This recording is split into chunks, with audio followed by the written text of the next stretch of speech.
My focus is going to be just to address the aerospace aspects of it. But before that, I'd like to flag few issues. One, the fundamental issues is about security. Now, security obviously has many dimensions. When you come on to the subject of maritime and coastal security, then you have to deal with the economic aspects of it, the normal life. You don't want to interfere these processes while addressing a core issue of threat. And in this context, much of our organizational structures that have been put in place relates to the classical warfighting format, a classical internal security format. And that's where the problem lies. So I'll give you the example. On 26/11, so the next day, I was the Air Officer commanding Maritime Air Operations in Bombay on 26/11. And next day, while we initiated our entire air support processes, so myself, the DG of the NSG, not the DG of the NSG, myself and the Southern Command, Army Commander, General Tamburaj, and the local, the area commander, we went around the area affected, both the Shabad House and the two, the hotels that were devastated completely as we moved around. We got a call, or the Army commander got a call from Ministry of Defense. And it was actually the Army Vice Chief. Because the TV was already covering this process as we are inspecting the damage and and the terrorists were actually firing, particularly from the Taj and the Shabad House particularly. The Army Vice Chief told him, wind up and leave the place immediately. And so he said, why? Because the whole operations were being conducted by the Army had provided this thing, the Air Force was providing support, the NSG, the DG was an IPS officer, but everybody else was from the Army. The Deputy Commander was Major General Alwalia. And I said, we are coordinating the operations, what's the problem? He said, the Ministry of Home Affairs is extremely upset that Ministry of Defense is now moving into limelight. Okay, so please leave, let Ministry of Home Affairs deal with this issue. I'm flagging this fundamentally because your problem of security in many areas is seriously compromised, has serious problems because you're still dealing it as your power centers and compartmentalized approach to dealing with security. So now when I come to this issue, the terrorism is another way of war. It is not a law and order issue. It is not something that can be handled by Home Ministry. It is beyond the police and the Home Ministry. That is what we need to understand. The 10 people who came across on 26/11, they actually carried out a commando operation. So if you have seen it from first hand, you will very well appreciate it is a military operation. They may be, Mujahideens, or they may be the jihadis who've been trained, but they've been trained by the military.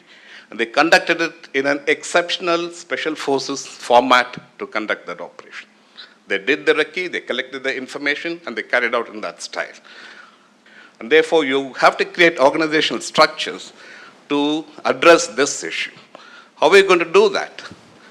Police is a state subject in India.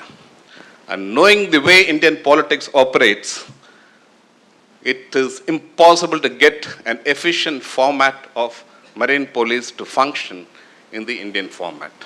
Individual exceptions, as Basra pointed out, can be there, like Tamil Nadu.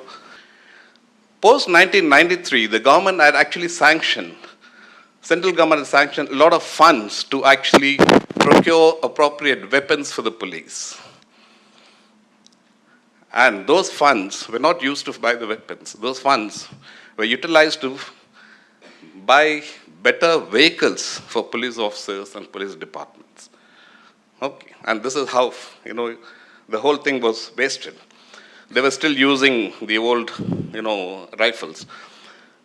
Like Uday pointed out, the police is trained in a classical internal security law and order format to maintain law and order. When you want to deal with terrorism threats in a certain format, you have to now create mechanisms where it is a regular war-fighting skills that are required, and for which you have to train people, and police is not meant to be entering into that domain. So how do you now create this separation that this country has, that internal security is the Ministry of Home Affairs domain, and external security is the only one that military has to deal with it. That is where you have to bring in synergy. You will have to look at creating an appropriate organizational structure to address that issue. So when you now address coastal and maritime security, then first take the perspective that it is a central national security issue. And if you address that central national security issue, where aerospace comes in is first to address the issue of information. Unless you have intelligence, unless you have information, and unless you centralize information processing on a real-time basis, you're not going to be prepared. Rest of the organizational structures will fall into place as you address this part. And that's where mechanisms like UAVs, starting off from micro, mini to the bigger birds at the male and the hail level, come into play. If you now look at surveillance and reconnaissance on a regular basis, if a marine police has to have an information flow into him, then obviously birds like, a very small bird like, if you train them to use micro and mini UAVs, his ability to actually get information and get trained in processing that information improves. And you back it up with, at the Coast Guard and the naval level, on a centralized basis at the male and the tactical and the male birds, then you actually create a mechanism for larger information flow. Information has to be 24/7. The smaller birds and much of the birds will allow you to actually, technologically, will allow you to get information only after landing and downloading from there. That creates a time lag. How do you create real-time flow? That's where the bigger birds come in.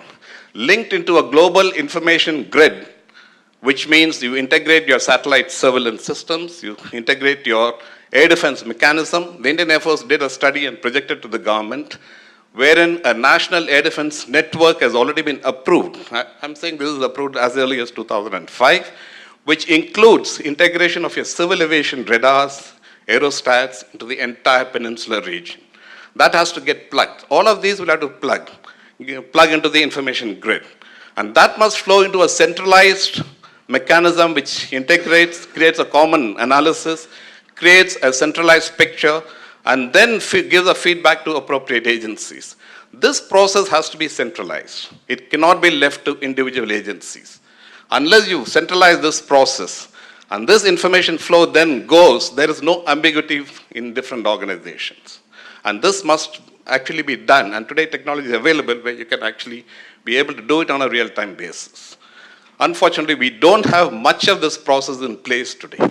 And therefore, we continue to work in compartmentalized approach. And that's what creates a problem.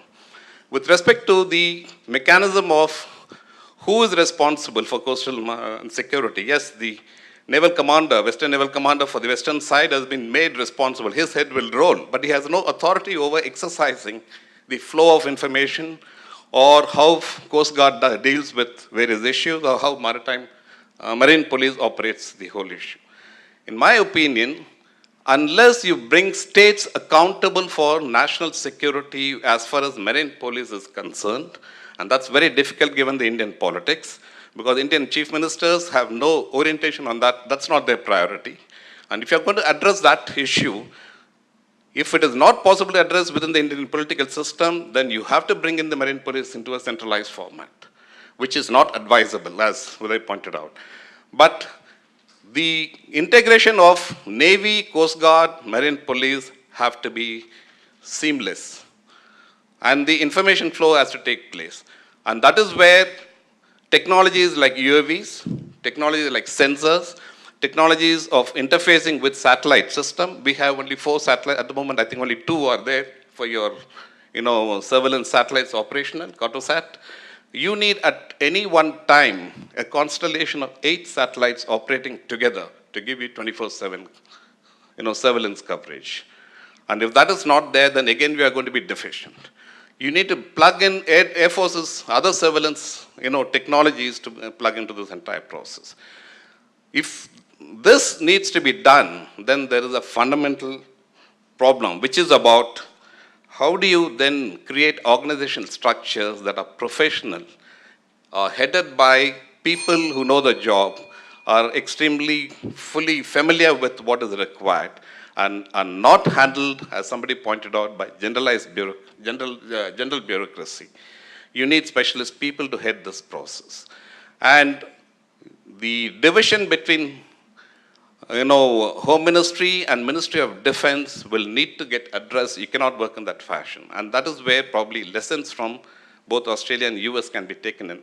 The Homeland Security Department of the US is the largest department, if I'm correct, which has grown, and they've evolved. They made a lot of mistakes in the initial stage. They were actually quite a problem in the aftermath of 2001, but today I think they've merged exceptionally well. And years back, I think in the 50s and 60s, we wound up in the 60s, India had an auxiliary air force functioning, which addressed certain aspects of Coast Guard. And National Guard format, why aren't we using that? Today, other than Marine Police, other than Coast Guard, we have nothing else to actually complement them. So you need to have a three-dimensional approach to actually address this issue effectively. So there's a major policy change that needs to come with respect to looking at security issues from a Home Ministry and a Ministry of Defense perspective. And you need to take a different view in that entire process. Thank you.